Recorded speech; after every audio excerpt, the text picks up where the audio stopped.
¿Pensaste que ya habías escuchado todo sobre la época de oro del cine mexicano? Te equivocas. Lo que descubriste antes fue solo el principio.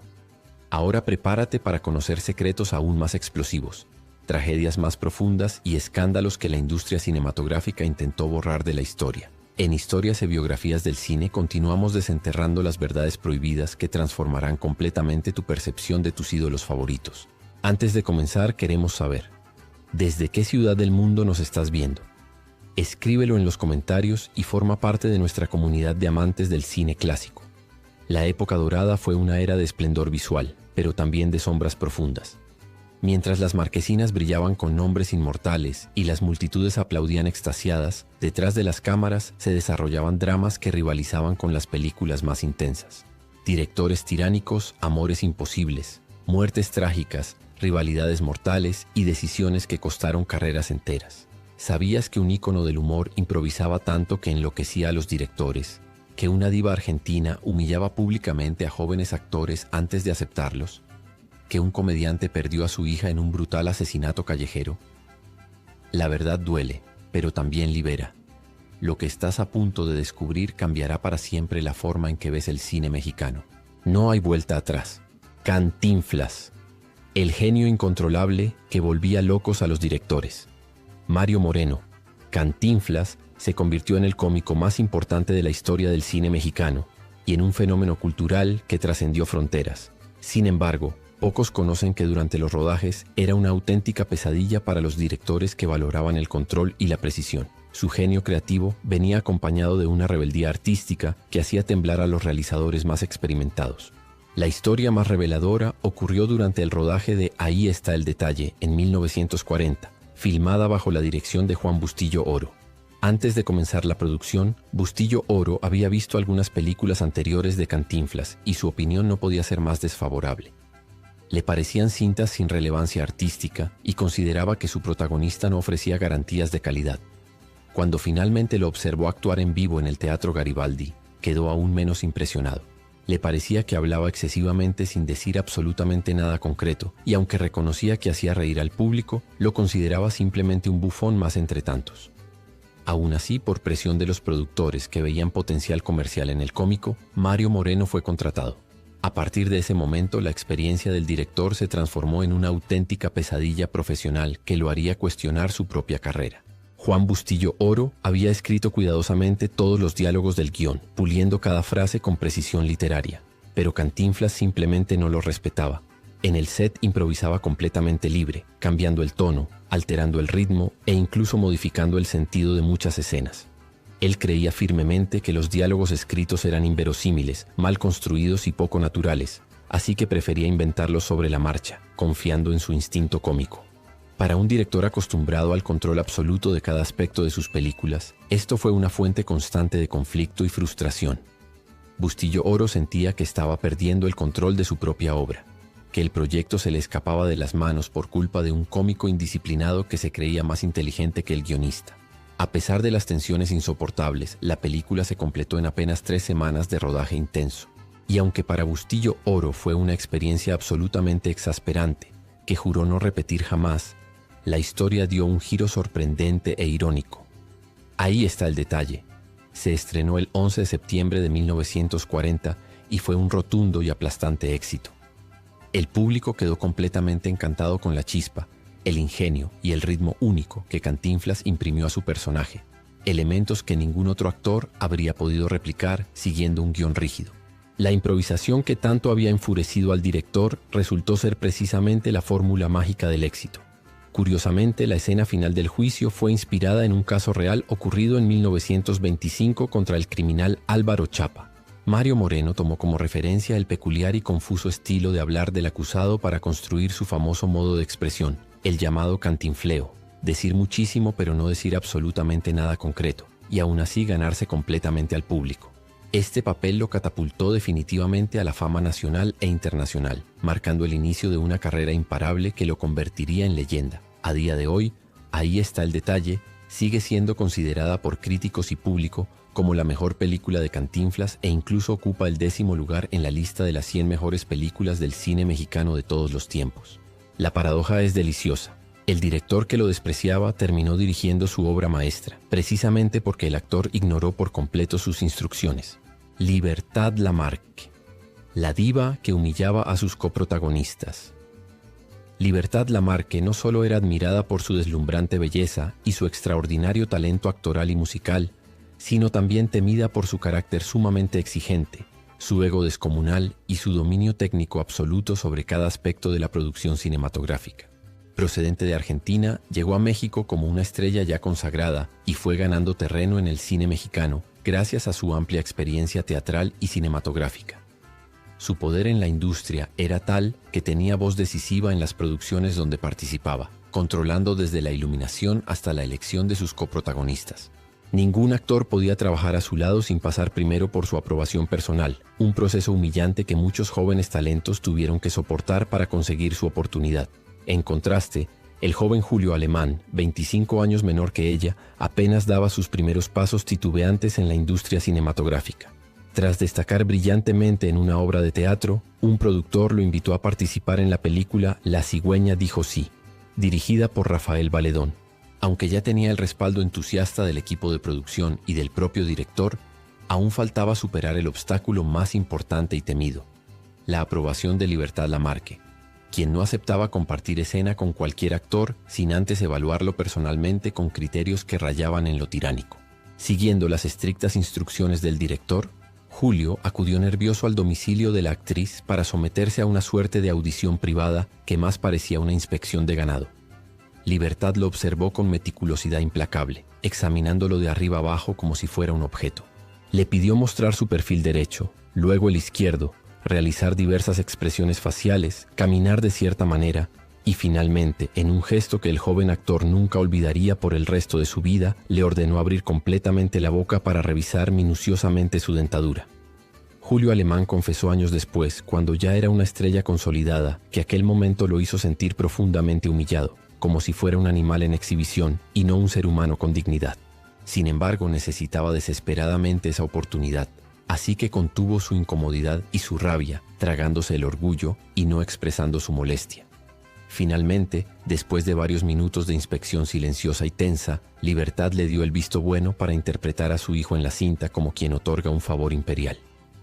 Aunque aquel encuentro lo marcó profundamente y lo llenó de resentimiento hacia ella, también significó un punto de inflexión crucial en su carrera. El éxito rotundo de la película lo catapultó inmediatamente a la fama y le abrió las puertas a numerosas oportunidades en el cine mexicano.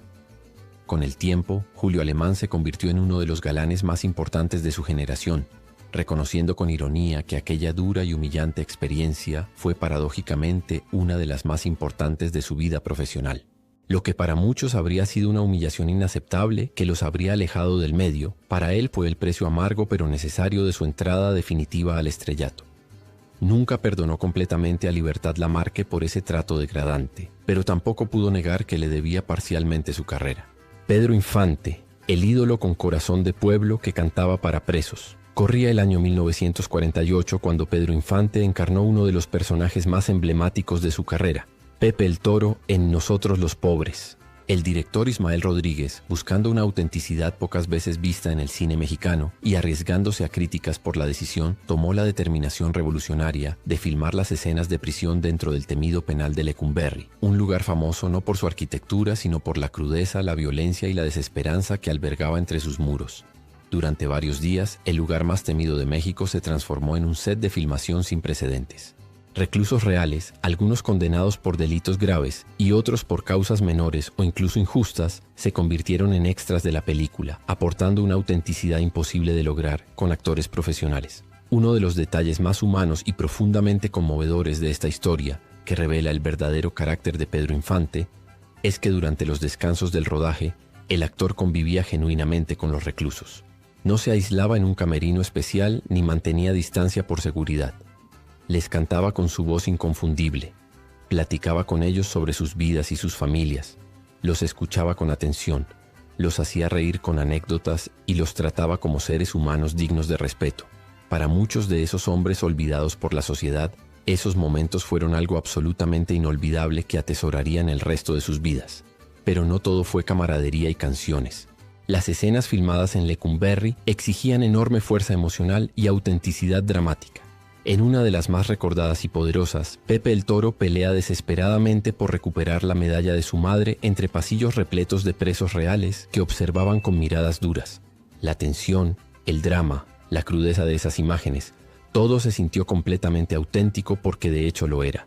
No había actuación artificial posible en ese entorno real. Otro momento absolutamente brillante y eternamente recordado de la cinta fue cuando Pedro Infante entona Amorcito Corazón en medio de la prisión. La canción, llena de ternura y esperanza, contrastaba dramáticamente con la dureza del entorno. En ese instante mágico, el cine logró lo imposible: convertir los muros fríos y grises en un telón para el amor, la esperanza y la redención humana. Algunos productores pensaban que era peligroso e irresponsable que una estrella de su calibre cantara frente a reclusos potencialmente violentos. Pero Pedro Infante sabía algo que muchos ignoraban. En esa época cientos de hombres estaban presos por delitos menores, por deudas impagables o incluso por causas completamente injustas derivadas de la pobreza extrema. En más de una ocasión documentada, el actor se ofreció personalmente a pagar las multas de quienes no podían salir por falta de dinero, liberando a decenas de hombres que recuperaron su libertad gracias a su generosidad. Ese era Pedro Infante en su esencia más pura. Un artista con corazón de pueblo que nunca olvidó sus orígenes humildes y que usó su fama y su fortuna para ayudar a los olvidados. Hoy Lecumberri ya no es prisión. Se ha convertido en el archivo general de la nación, pero su pasado sigue vivo en la memoria colectiva, especialmente cuando se recuerda el histórico rodaje de Nosotros los Pobres, la película que inmortalizó a Pedro Infante como el héroe del pueblo mexicano. Stanislaw Schilinski, el cómico celoso que hirió a Cantinflas donde más dolía. Durante la época de oro del cine mexicano, una rivalidad silenciosa pero profundamente dolorosa se gestó entre dos grandes figuras del humor que paradójicamente formaban parte de la misma familia política. Mario Moreno Cantinflas estaba casado con Valentina Ivanova, mientras que Stanislaw Schilinski estaba casado con Olga, hermana de Valentina. A pesar de ser cuñados, sus diferencias personales y profesionales los llevaron a un distanciamiento cargado de celos, resentimientos y tensiones insoportables. Schilinski, de origen ruso, había llegado a México como parte de un circo junto a su hermano, buscando una vida mejor. Decidió quedarse en el país e iniciar su carrera artística en una carpa llamada precisamente Valentina, donde conoció a su futura esposa. Por su parte, Cantinflas, nacido en una familia humilde mexicana, había probado innumerables oficios antes de descubrir su vocación en el mundo del espectáculo. Fue en esa misma carpa donde ambos coincidieron por primera vez y comenzaron a compartir escenario, desarrollando rutinas cómicas que hacían reír al público popular. De hecho, varios historiadores del cine creen que Schilinski tuvo un papel fundamental y poco reconocido en el desarrollo inicial del personaje de Cantinflas, ya que entre ambos solían intercambiar ideas, técnicas y gags para construir sus rutinas cómicas. Con el paso del tiempo, sin embargo, Cantinflas alcanzó un éxito absolutamente arrollador, consolidándose como una figura icónica del cine nacional y eventualmente internacional, mientras que Schilinski, a pesar de su innegable talento cómico, no logró igualar ese nivel estratosférico de fama. Aunque tuvo reconocimiento junto a Manolín en su propia dupla cómica, los resultados comerciales no fueron ni remotamente comparables al impacto masivo de su cuñado.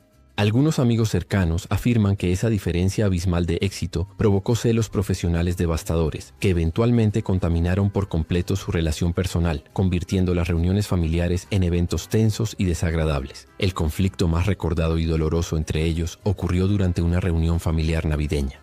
Según múltiples testigos que estuvieron presentes, Schilinski, visiblemente afectado por el alcohol y con años de resentimiento acumulado, hizo un comentario calculadamente cruel que dejó a Cantinflas completamente sin palabras.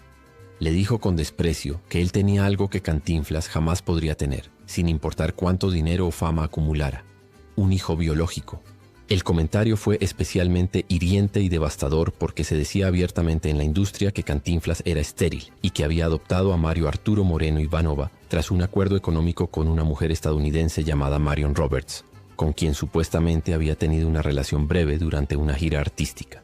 Este comentario directo, crudo y públicamente humillante expuso una herida profundísima que el actor siempre había mantenido en absoluto secreto, protegiéndola del escrutinio público. La escena fue extremadamente incómoda para todos los presentes, y por primera vez en su vida, el maestro de la palabra quedó sin capacidad de respuesta, derrotado emocionalmente por alguien de su propia familia.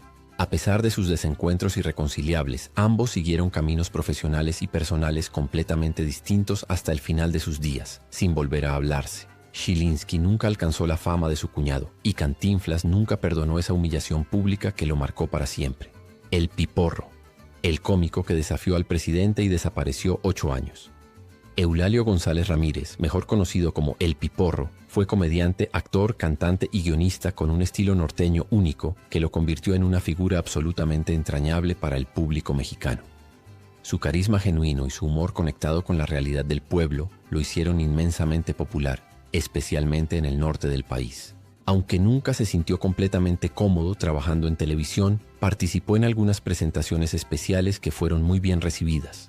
Fue entonces cuando decidió incursionar como director cinematográfico con ideas progresistas y revolucionarias para la época, como pagar sueldos verdaderamente justos a los actores y técnicos, algo que causó inmediatas fricciones con la poderosa asociación de productores cinematográficos, acostumbrados a explotar laboralmente a sus trabajadores. Las tensiones se escalaron peligrosamente cuando filmó la película El Pocho, una cinta que criticaba de manera velada pero claramente identificable las políticas económicas y sociales del gobierno de Luis Echeverría. Al enterarse del contenido explosivo del guión y temiendo represalias políticas directas, los productores intentaron por todos los medios frenar la producción, ofreciéndole dinero para que abandonara el proyecto. Pero el Piporro, con el valor que lo caracterizaba, no se detuvo. Cuando la película fue finalmente concluida y comenzó a circular entre círculos cinematográficos, el asunto llegó inevitablemente a oídos del entonces presidente Luis Echeverría y especialmente de su hermano Rodolfo Echeverría, quienes reaccionaron con severidad implacable ante lo que consideraron una afrenta imperdonable. Se dice que el Piporro y su familia recibieron advertencias directas y amenazas veladas de personajes cercanos al poder, obligándolo a tomar una decisión drástica: desaparecer completamente de la escena pública. La película nunca se estrenó comercialmente y las copias fueron misteriosamente perdidas o destruidas. Durante casi 8 años, el Piporro prácticamente se esfumó de la vida artística mexicana. Nadie sabía con certeza dónde estaba, si seguía en México o si había huido del país. Los medios de comunicación dejaron de mencionarlo, como si nunca hubiera existido, y sus películas anteriores fueron retiradas de la programación televisiva. Fue hasta 1993 cuando finalmente regresó tímidamente a los reflectores, participando en algunas obras de teatro y apariciones esporádicas en televisión. Nunca habló públicamente sobre lo que realmente sucedió durante esos años de exilio forzado, manteniendo un silencio prudente que probablemente le salvó la vida. En 1999 presentó su autobiografía Canario, en la que relató con humor característico y honestidad moderada su trayectoria artística, aunque evitando cuidadosamente los detalles más comprometedores de su enfrentamiento con el poder político. Su última aparición pública fue el 31 de agosto de 2003, como conductor en un evento especial en el Palacio de Bellas Artes, donde fue ovacionado por un público que nunca lo olvidó. Apenas unas horas después, en la madrugada del 1 de septiembre, el Piporro falleció súbitamente de un infarto al miocardio. Su historia quedó como un recordatorio escalofriante de los peligros que enfrentaban los artistas que osaban criticar al poder en el México de aquella época. Domingo Soler, el patriarca destrozado por una tragedia. Domingo Soler, una de las figuras más queridas, respetadas y admiradas de la época de oro del cine mexicano, nació el 17 de abril de 1901 en Chilpancingo, Guerrero. Miembro de la célebre y talentosa dinastía Soler, se destacó por su extraordinaria versatilidad y profundidad interpretativa en más de 100 películas que marcaron la historia del cine nacional. Su carrera cinematográfica comenzó en 1933 con La Mujer del Puerto, y entre sus papeles más emblemáticos y recordados se encuentran sus magistrales interpretaciones de Pancho Villa y del prócer José María Morelos y Pavón, personajes históricos a quienes dio vida con maestría impecable en los años 30 y 40, convirtiéndose en referencia obligada para futuras generaciones de actores. Con una presencia escénica profundamente conmovedora, Domingo supo representar desde el padre protector y amoroso hasta el sacerdote compasivo y sabio, ganándose el corazón incondicional del público por su honestidad actoral, su carisma natural y su capacidad única para transmitir emociones auténticas. Sin embargo, su vida personal estuvo marcada de manera devastadora e irreversible por una tragedia absolutamente irreparable que cambió el rumbo de su existencia para siempre. La muerte de su hija Nelly a los apenas 11 años de edad, atropellada brutalmente por un automóvil en un accidente que pudo haberse evitado. Este dolor inmenso e incomprensible lo acompañó literalmente hasta el último día de su vida. La pérdida lo sumió en una profunda depresión clínica que afectó gravemente tanto su salud física como su carrera profesional. Aunque era uno de los hermanos más jóvenes de la familia Soler, su apariencia envejecida prematuramente y su carácter cada vez más retraído y melancólico lo hacían parecer el mayor de todos. Amigos cercanos relataban que Domingo solía refugiarse por largas temporadas en su casa de Acapulco, alejándose completamente de los escenarios, de los reflectores y de la vida social que antes tanto disfrutaba. Pasaba semanas enteras en soledad contemplando el mar, hablándole a su hija fallecida y tratando inútilmente de encontrar paz interior. Su dolor era tan evidente y profundo que afectaba incluso sus actuaciones. Aunque seguía siendo profesional, quienes trabajaban con él notaban que había perdido la chispa vital, que interpretaba sus papeles con técnica impecable pero sin el alma que antes lo caracterizaba. El 13 de junio de 1961, mientras descansaba en su silla favorita en su casa de Acapulco, mirando al horizonte y pensando probablemente en su hija amada, un infarto silencioso terminó súbitamente con su vida. Sus restos fueron trasladados inmediatamente a la Ciudad de México, donde fue sepultado con honores en el lote de actores de la ANDA en el Panteón Jardín. Domingo Soler dejó una huella absolutamente imborrable en la historia del cine mexicano. Fue un artista íntegro, un patriarca respetado de la pantalla y un hombre que supo transformar su dolor más profundo en arte conmovedor, aun cuando la vida le arrebató cruelmente lo más preciado. Su legado permanece como una luz discreta pero tremendamente poderosa en cada uno de sus personajes inolvidables. María Antonieta Pons, el ciclón que se retiró en el misterio. María Antonieta Pons, conocida como el Ciclón del Caribe, fue una de las rumberas más emblemáticas, sensuales y exitosas de la época de oro del cine mexicano. Su hipnótico movimiento de caderas, su enorme expresividad corporal y su belleza exótica la convirtieron en un imán irresistible para el público, especialmente para los caballeros que acudían entusiasmados a verla actuar en teatros y cines de todo el país. Durante más de 25 años brilló intensamente en los escenarios y en la pantalla grande, destacando por su sensualidad desbordante, su carisma magnético y su capacidad única para interpretar personajes de mujeres fuertes y decididas. En 1965, en la cúspide de su belleza y con apenas 43 años, decidió abruptamente retirarse del medio artístico, justo cuando el cine de rumberas había quedado definitivamente en el pasado. A partir de ese momento, su vida se volvió un auténtico misterio que alimentó todo tipo de especulaciones. Rechazó sistemáticamente homenajes, evitó todo contacto con la prensa y no volvió a aparecer públicamente en ningún evento relacionado con el cine. Incluso cuando su esposo, el actor Arturo de Córdoba, falleció, María Antonieta se aisló aún más profundamente, negándose a recibir premios honoríficos como la Diosa de Plata y argumentando enigmáticamente que todo lo que puede decirse de mí está plasmado en mis películas. En sus últimos años circularon insistentemente rumores perturbadores de que había engordado excesivamente, perdiendo por completo la figura envidiable que la había caracterizado, y que padecía serios problemas mentales y de memoria que habrían motivado su retiro y su aislamiento. Su viudo negó categóricamente estas versiones, asegurando que María Antonieta conservó su figura hasta edad avanzada y que, si bien tuvo algunas lagunas de memoria propias de la edad, su muerte ocurrida el 20 de agosto de 2004 a los 82 años en la Ciudad de México se debió exclusivamente a un paro cardíaco. Fiel a su hermetismo legendario y a su deseo de controlar hasta el final su propia imagen, su fallecimiento solo se dio a conocer públicamente después de haber concluido completamente los servicios funerarios privados, cumpliendo así su último y categórico deseo de partir de este mundo sin reflectores, sin prensa y sin la mirada curiosa del público que la había adorado. María Antonieta Pons sigue siendo un enigma fascinante, la mujer que lo tuvo todo y decidió desaparecer voluntariamente, convirtiéndose en leyenda precisamente por su silencio. Rosita Fornés. El primer amor de Cantinflas que triunfó lejos de él. Rosita Fornés, nacida en 1923 en La Habana, Cuba, fue hija de padres españoles que se establecieron en la isla buscando mejores oportunidades. Tras el divorcio conflictivo de sus padres, adoptó el apellido de su padrastro, José Fornés, a quien consideró su verdadero padre y quien la apoyó incondicionalmente en su carrera artística. Desde muy joven mostró un talento extraordinario para el canto y el baile, y a los apenas 15 años ganó un prestigioso concurso de canto en la radio cubana que la catapultó a la fama local. Su destino cambiaría dramáticamente cuando durante una gira artística por México conoció a Mario Moreno Cantinflas, quien quedó absolutamente deslumbrado por su belleza, su talento y su personalidad arrolladora. Cantinflas la convenció apasionadamente de quedarse en México para debutar en el cine mexicano. prometiéndole que la convertiría en una gran estrella.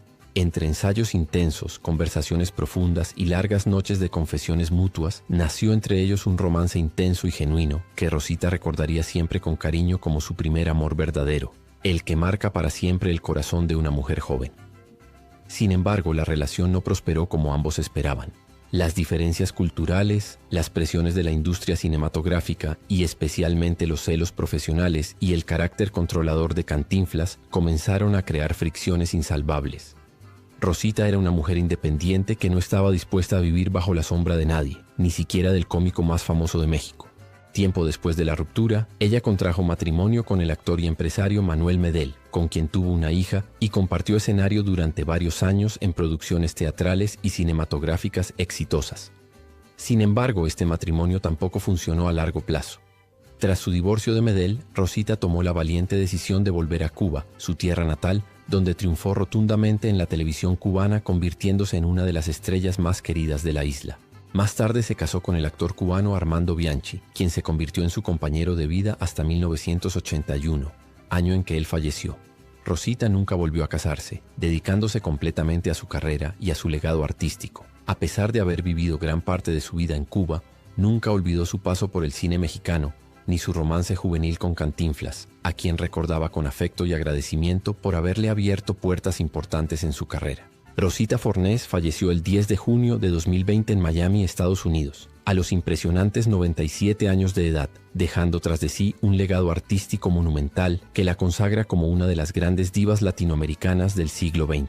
Su historia es la de una mujer que eligió su independencia por encima del amor y que triunfó por méritos propios lejos de la sombra de un hombre famoso. Guillermo Murray, el actor que perdió a su hija de la forma más extraña.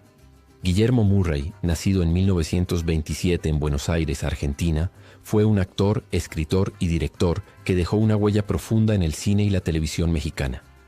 Detrás de su exitosa carrera profesional y su imagen de galán sofisticado, vivió una de las tragedias más devastadoras e inexplicables que puede sufrir un padre: la pérdida de una hija en circunstancias que nunca fueron completamente esclarecidas. En 1963, Guillermo y su esposa Lidia Prisán dieron la bienvenida con enorme alegría a su tercera hija, Marcela, la primera de sus hijos nacida en México y por tanto mexicana de nacimiento. La pequeña creció feliz, rodeada de amor familiar y con toda la vida por delante. Sin embargo, en 1968, cuando Marcela tenía apenas 5 años de edad, perdió la vida en circunstancias tan extrañas como absolutamente dolorosas. La niña cayó desde la ventana del 6º piso de su departamento en la Ciudad de México, apenas 2 semanas después de que su mejor amiguita y vecina del mismo edificio muriera exactamente de la misma forma, cayendo desde la ventana de su departamento. Lo más perturbador y escalofriante del caso es que minutos antes de la tragedia, según el testimonio devastado de su madre, Marcela le dijo con total naturalidad que iba a alcanzar a su amiguita, sin que nadie en ese momento imaginara el significado terrible de esas palabras inocentes.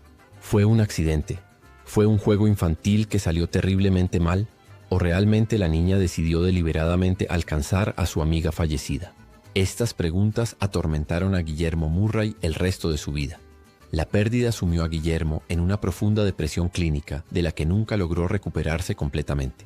Su hijo Alejandro Murray recordaría años después con dolor que aunque su padre estaba físicamente presente en casa, parecía ausente emocionalmente, atrapado en un dolor que nunca logró superar, como un muerto viviente cumpliendo mecánicamente con sus obligaciones.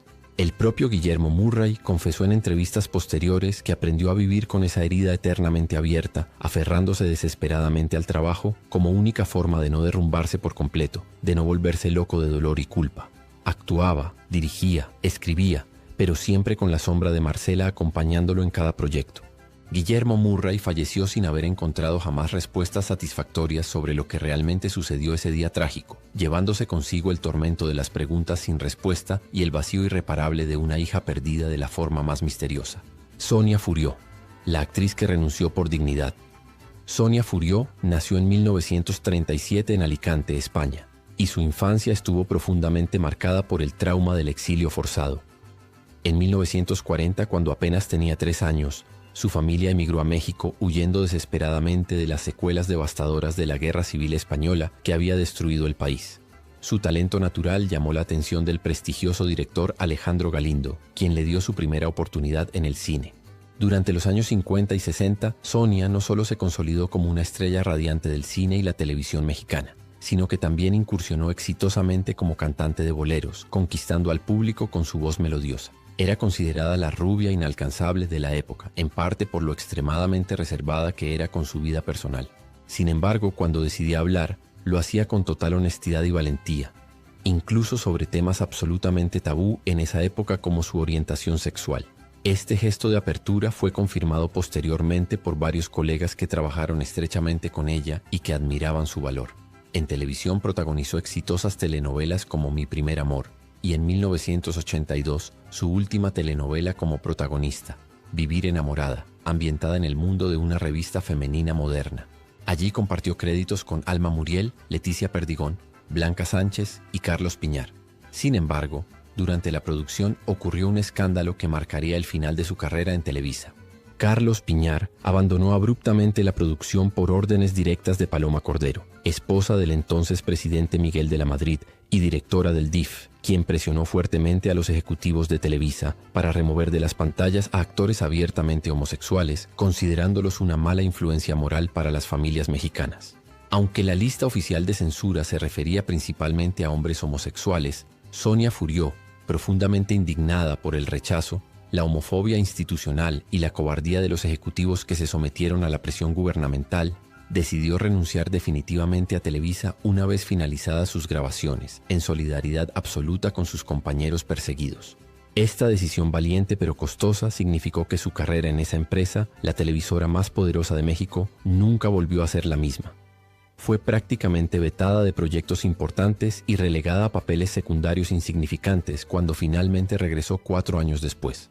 En 1993, Sonia fue una de las primeras actrices importantes en migrar valientemente a TV Azteca, la nueva competencia de Televisa, donde participó en Con todo el alma junto a Andrés García y Adriana Roel.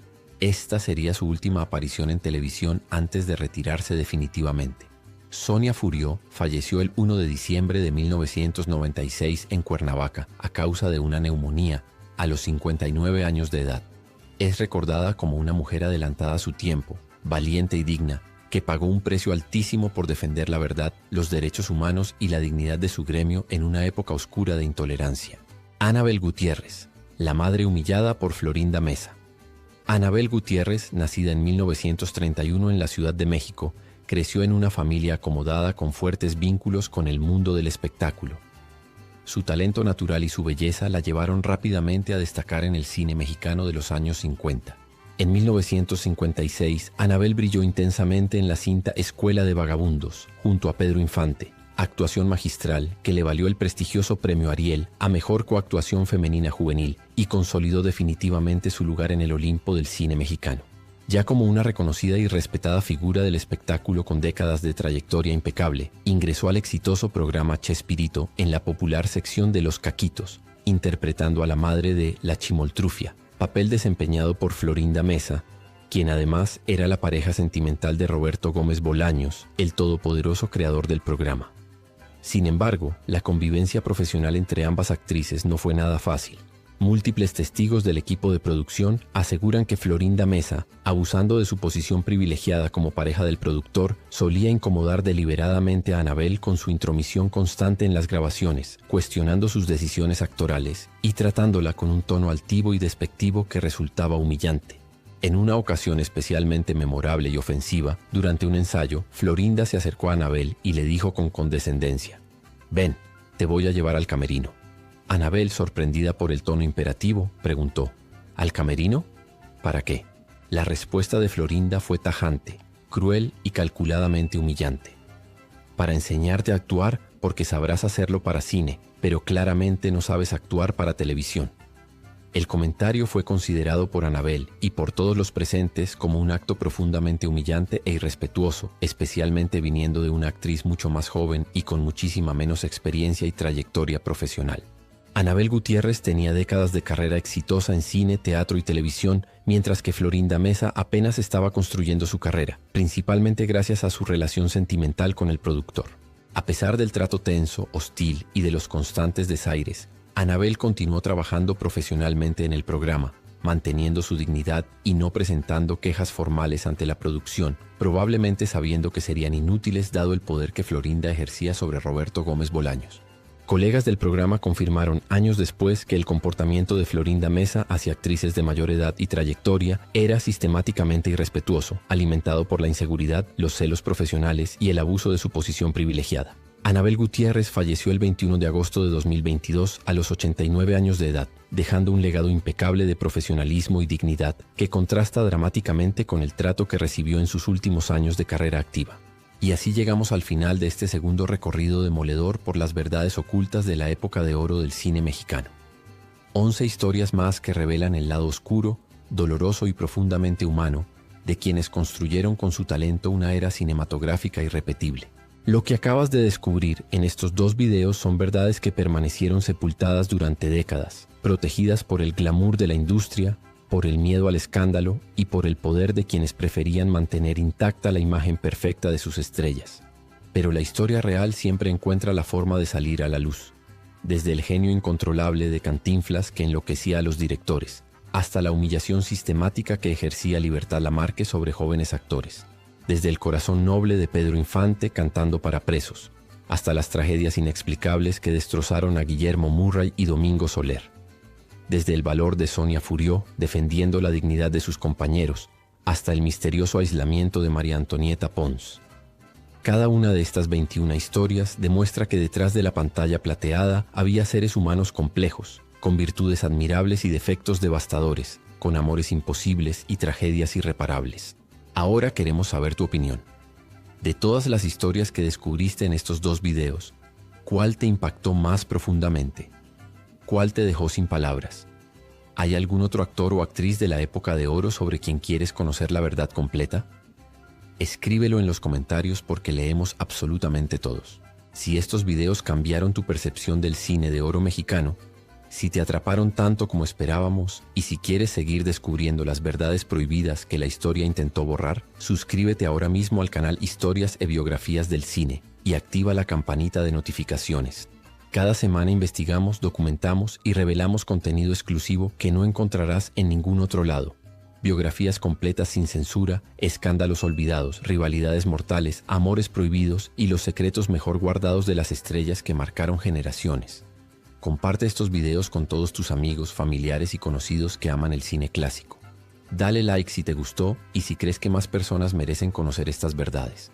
Déjanos tu comentario sincero porque tu opinión construye esta comunidad. Recuerda siempre, en Historias y Biografías del Cine no contamos versiones edulcoradas ni cuentos de hadas.